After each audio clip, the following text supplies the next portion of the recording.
वक्त हमारे साथ मोहम्मद अकरम और भट्टो मौजूद हैं और इनसे बात करते हैं कि इलेक्शन की गहमा गहमी है और एक दिन बाकी रह गया है। और आप ये बताएं कि आप किस ग्रुप की हमायत कर रहे हैं और किस वजह से कर रहे हैं? जी, हम इंशाल्लाह इन बण यूनिटी की हमायत कर रहे हैं और सराफा बाजार चूड़ी गया का मैं सदर हूँ।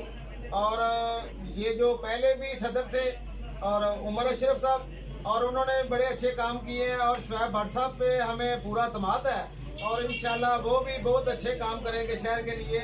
और हम पूरी तरह उनकी हमायत कर रहे हैं और बहुत दोस्तों को भी हमने जो है बाजार से हटकर भी हम जो है उनको भी कह रहे हैं तो बण यूनिटी की पूरी हमायत करें और बण यूनिटी जीतेगी और हम भी जीतेंगे और तमाम ताजर जीतेंगे इंशाल्लाह।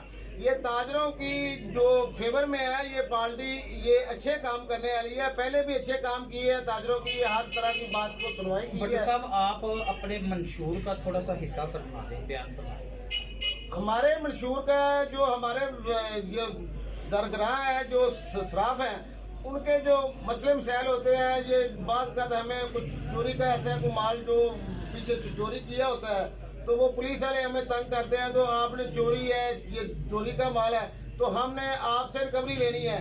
तो ऐसे ये मामले हमने पैसे भी दिए होते हैं और आगे से पुलिस के भी डांट जो है हमें वो प्रेशर करते हैं। तो हम इस बात पे भी काफ़ी परेशान हैं और ये जो चैम्बर है ये इंशाल्लाह इस काम के लिए भी हमारा जो है ना ये ज़रूर जो ताउन करेंगे, साथ देंगे और इंशाल्लाह। अच्छा सर, आप क्या समझते हैं कि कितनी लीड से आपका जो ग्रुप है वो जीतेगा? मेरा ख्याल है जी इंशाल्लाह 100 के हिसाब से जीतेगा इंशाल्लाह। शुक्रिया।